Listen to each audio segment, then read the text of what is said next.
everybody. This is Clara Fontan from Corporate Excellence Center for Reputational Leadership, a non-profit think tank focused on intangible asset management based in Spain. And today I'm here because I will share with you the global PR and communication model, a practitioner's perspective. It's a model developed by Global Alliance in partnership with Corporate Excellence, and this is the main reason why I'm here, because I have had the opportunity to participate in the development of the model. Before starting, I want to give special thanks to Asian Public Relations Network and also for having me today here in this Kuala Lumpur International PR Conference.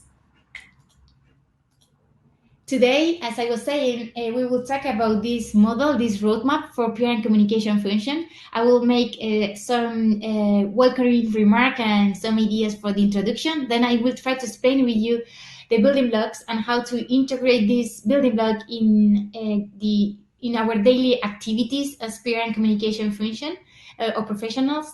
And then we will try to summarize key findings and how to strengthen the role of PR and communication management. As I was saying, this is a model developed by Global Alliance with a global impact, because Global Alliance is the confederation of communication and PR associations, and it includes more than 300,000 PR and communication management professionals across the globe. So it has been a worldwide project developed in partnership with Corporate Excellence Center for Reputational Leadership. And this is the main reason why I'm here today explaining the model, because I had the opportunity, as I was saying, to participate in the whole process. And just let me know some minutes or some seconds to explain who we are. We have led the project as Corporate Excellence Center for Reputational Leadership. We are a non-profit think tank focused on intangible assets, as I was saying. It means purpose, reputation, brand, communication, sustainability. And we develop a lot of frameworks and metrics models to help to manage intangible assets, and also training programs and publishing activities. We are promoted by major Spanish and Latin American corporations, so this is why we are a non-profit think tank, but promoted by companies. And we have a lot of alliances with universities, business schools, and associations across the globe. And we developed this model, the one that we are going to discover today, because we needed to have a roadmap to respond to the main challenges that we are facing in the intangible economy. We are seeing that we are in a context where intangible assets play a key role, is increasing in importance when we see the value of the enterprise value, and also because it's a requirement for investors. So we are immersed in this new context, and at the same time, all of us in any country and any kind of organization face four main challenges that is related to generate trust and social legitimacy to receive the license to operate, differentiation. We all of us need to differentiate to compete in this new context, and also we need to create positive engagement and authentic advocacy at a big scale. So taking into account all this context, we decided to develop a new roadmap. Previous work developed by Global Alliance as the Melbourne Mandate and other Stockholm Accords that maybe you know, all of them remain relevant and aspirational. But the world is in a period of transformation because of this new context, and a new direction, taking reputation and intangible asset as its focus was needed. And you will see that we took into account all the previous work developed by Global Alliance, also a lot of models developed from the practitioner perspective, but also academic one, trying to embrace all the trends and all the things that is changing in our function. And something that I wanted to highlight is that we try to create a link between the model as a practical tool to develop this function inside of organizations with the global capabilities framework that is focused on the capabilities and skills that we have to promote and strengthen aspirant communication professional. As you know, this is a global research with 11 capabilities, general capabilities, but then you can discover the most important one per regions. So you will have the opportunity, I'm sure that you have had the opportunity to see the most important one for Asian area.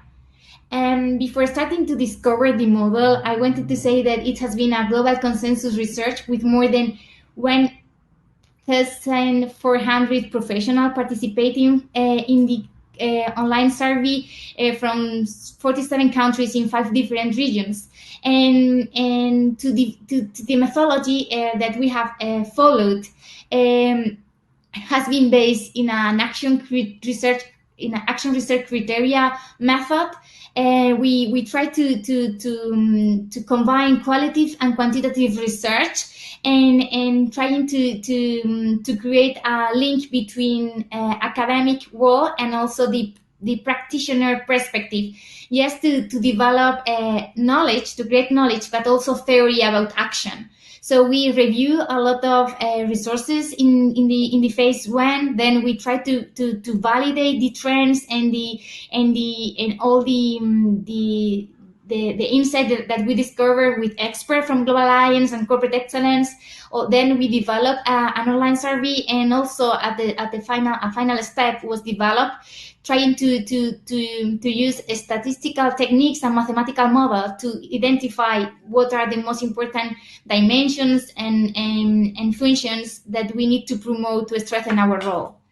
And just to say that we have developed, or that we had an international committee led by Corporate Excellence with people from different areas and regions. And for example, we had the opportunity to take into account the vision and opinion of Prita Kemal as former president of the Asian Public Relations Network. And now I want to share with you the model, the building blocks of this model.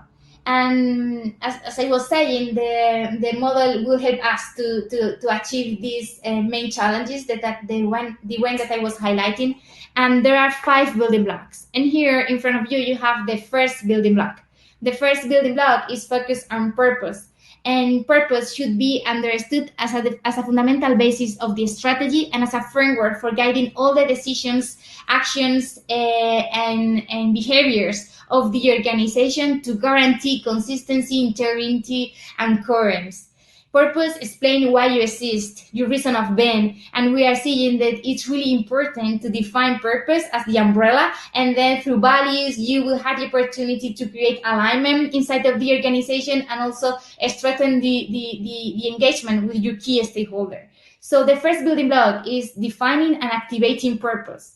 The second one is really, we will have the opportunity to see it, but before doing that, I wanted to say that in the full report that it's available in open access, you will have the opportunity to discover a lot of data, but also there is a toolkit to say, okay, this is a purpose, this is how we need to define and activate, and what can I do as a PR and communication professional? You will find inside of the full report the toolkit to start to work on it. So here I want to say that in this building block, in the corporate purpose building block, you as a PR and communication professional need to work in your organization trying to define and activate the purpose and leading the process leading the whole process, and also the selection of the methodology. We have discovered that the kind of methodology that we follow when we work on purpose is key. So instead of following traditional concept of mission, vision, or top-down method, we need to promote a participatory process where opinion of our key stakeholders, internally and externally, are taken into account. Then the second function that you need to promote to work on defining and activating purpose is related to being a curator of purpose. This is the second one, trying to ensure that the communication strategy of the organization and the attitude and behavior of all the employees are coherent, consistent, and aligned with the purpose. And something that I want to highlight, but you will have the opportunity to go in deep, is that we try to connect, as I was saying, the model and the steps that you need to follow with the capabilities and the skills that you need to reinforce. And this is why you will see here in this area of the presentation that there is like a checklist of the most important capabilities that you need to promote in this phase, in the phase of the building block when. Then the second building block is related to brand and culture. And brand should be understood as a platform for creating relationship with our all stakeholders. So we are seeing how you need to define purpose, and then you need to align all the touch point of your brand, because you will have the opportunity to activate your organization in a high level. So brand is really important to understand the strategic function of this asset, this intangible asset, and also is linked with culture. And we need to work or to build our brand inside out and to be reinforced outside in. So it means that our employee engagement play a key role when we talk about building a strong corporate brand.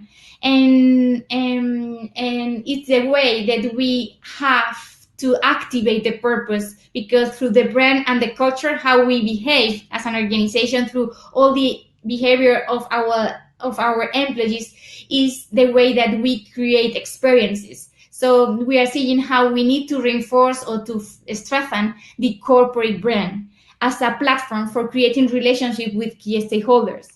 And the things that you need to do in this phase, well, you should the role of PR and communication management be in this phase, is focus on two main tasks. The first one is related to develop a comprehensive management of corporate brand as a strategic, powerful tool and as a platform for creating relationship, as I was saying.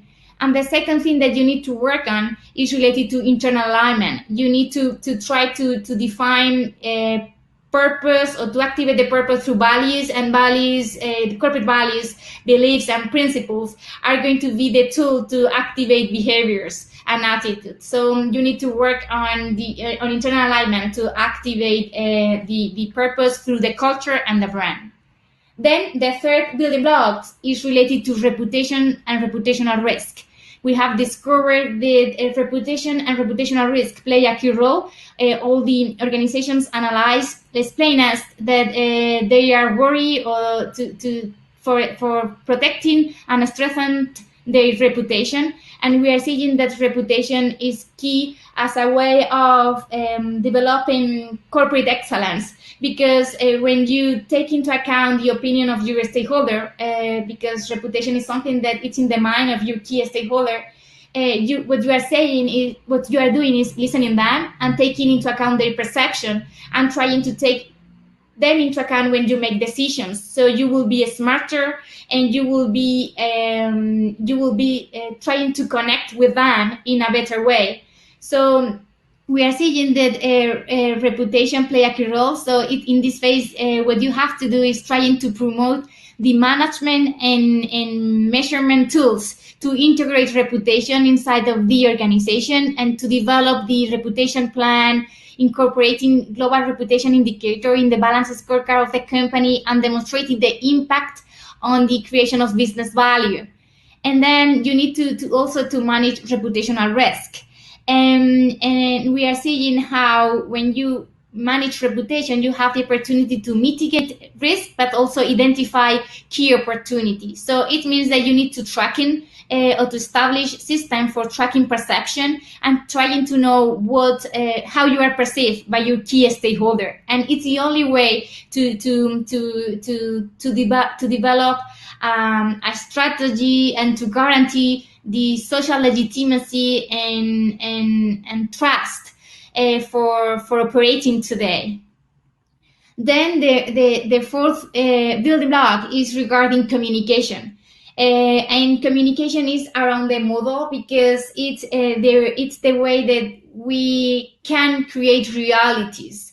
So communication is a way to put into value all our assets, intangible and tangible assets. So we need to manage all the channels and content, and to try to engage with our key stakeholder and to communicate in a higher way. So in this phase, what you have to do as a PR and communication function, according to the model, is working on corporate narrative, trying to ensure a unique and unified story that allows to evaluate all the campaigns and projects are focused on the same line, trying to promote the purpose, but strengthening the brand differentiation and identity, and respond the business model and the strategy. Then you need to work on content generation. We are seeing how companies and organizations are becoming a content platform. So the department is transforming to a media platform for generating content based on the organization's purpose, principle, values, and as a way to create a powerful relationship with a key stakeholder. And then the second task that you need to promote here is related to trying to develop a comprehensive management of all channels and platforms of the organization. So it means to try to incorporate the corporate communication framework in all the channels, social media, platforms, and so on. The fifth building block, and the last one, because there are 5 main building blocks, is regarding connected intelligence and metrics of intangible assets. And it's something key. We have discovered that if we want to put in value our function and demonstrate our contribution to business value, we need to develop non-financial indicators.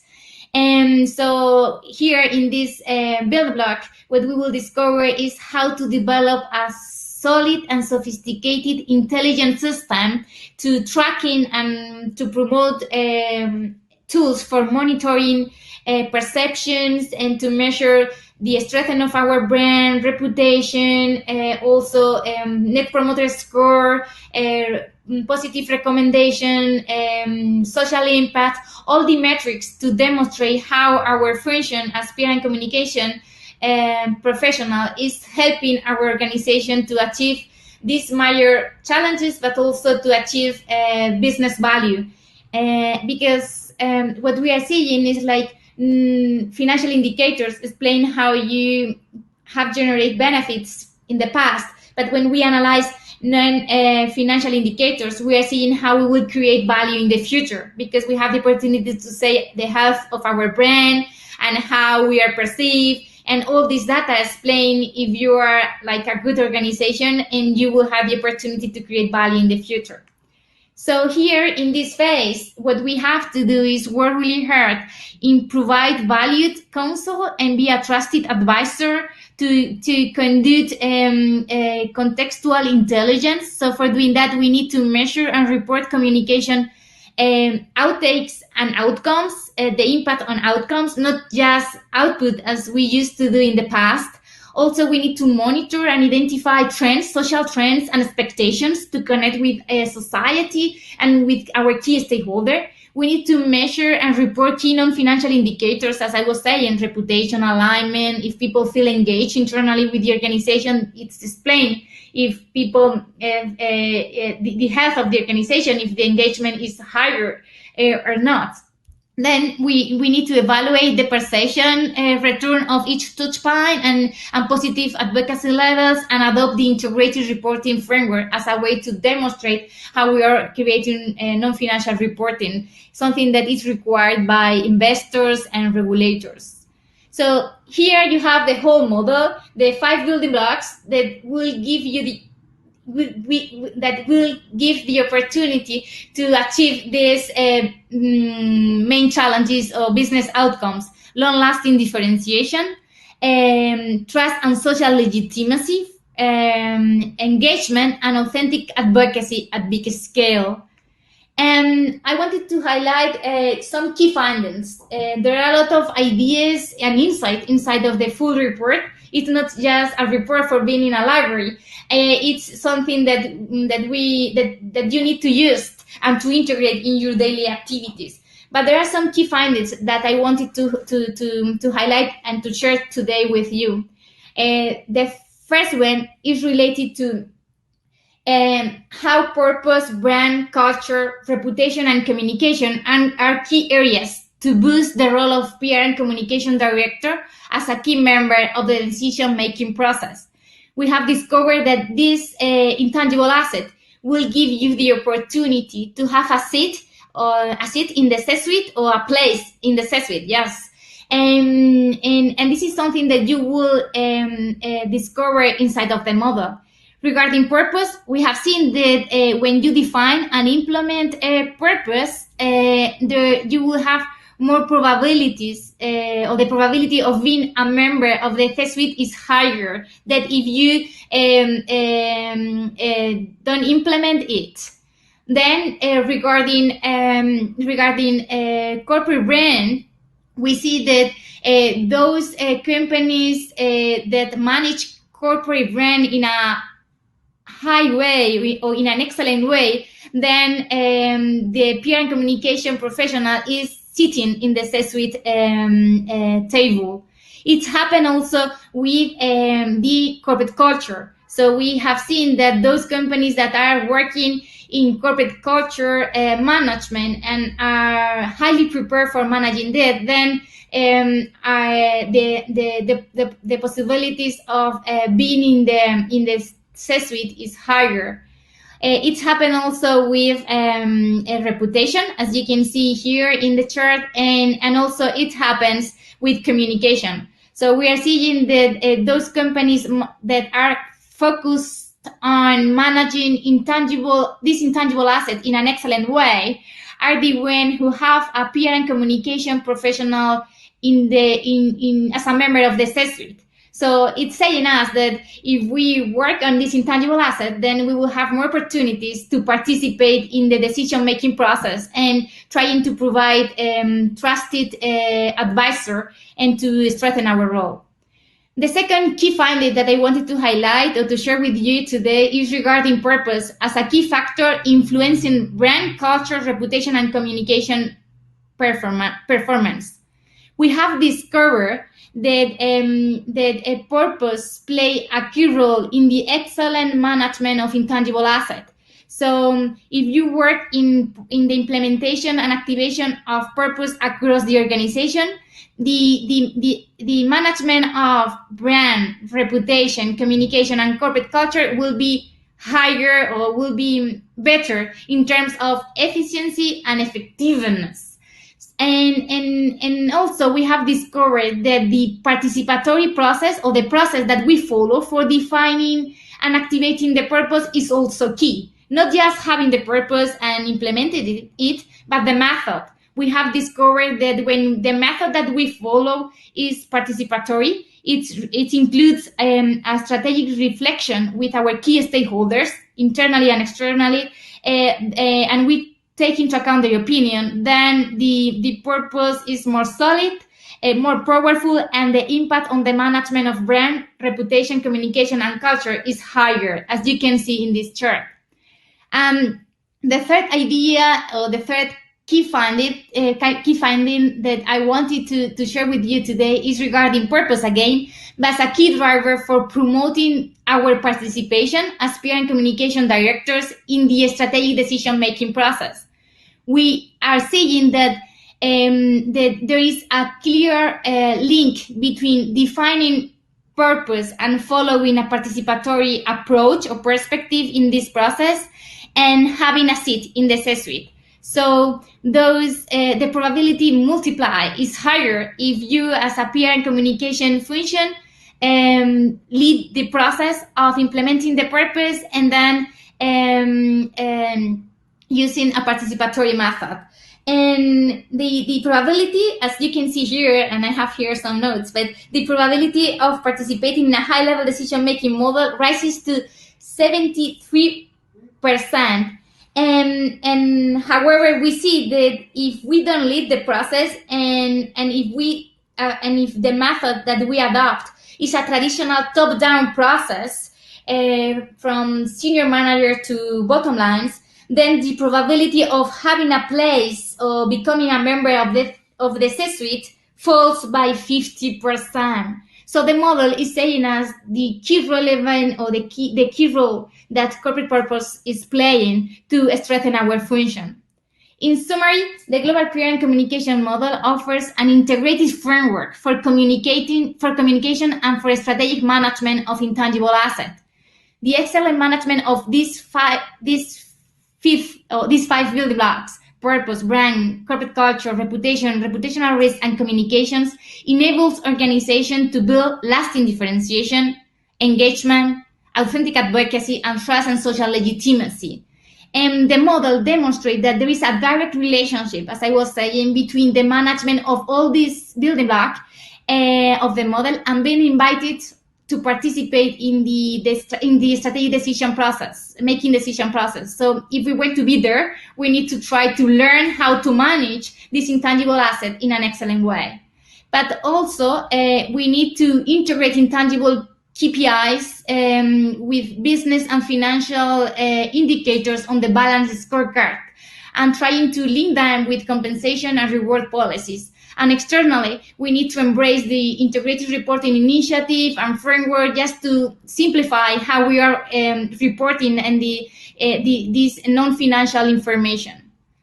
Just for finishing, because I know that you have a lot of presentation in this international conference, I wanted to say that the model is being presented across the globe. It's been translated to 12 languages. It's available in Tagalog and Indonesian, thanks to the Asian Public Relations Network. But there are a lot of languages that will be available soon. And now you can go there to this site. You can make a picture and go there, because the model, the full report, the executive summary, the video with international launch, express video trying to summarize key ideas that we have been discussing today are available there. So you have the opportunity to go there, and I invite you to go there to download all this information and start to use it. And as I was saying, we have been talking about the model thanks to Asian Public Relations Network, but all the regional council of Global Alliance through the world. And we have a global impact around the world with a lot of countries involved. There are a lot of visits to the model, downloads, and views in all the webinars that we are preparing. So I invite you to go there and start to use it, to know the toolkit and start to strengthen your role. Just to say again, thanks to all the Global Alliance member professionals and companies whose invaluable contribution have enabled this research and the development of the Global PR and Communication model. And a special thanks to the Asian Public Relations Network for helping us to widespread the model and to inviting us to discuss it in different moments around the year. And that's to say that it would be great if you can go here to the site, prcommsmodel.com. And I wanted to take advantage to invite you to our platform. Our knowledge center is here in Corporate Excellence, to see if we can work together in the future, or because I'm sure that there are also a lot of applied knowledge and best practices cases and research that can be useful for you. And that's all. I want to give you a special thanks for being here today and listening to me. And for further information, I will be available there, and let me know if I can help you. Thanks a lot.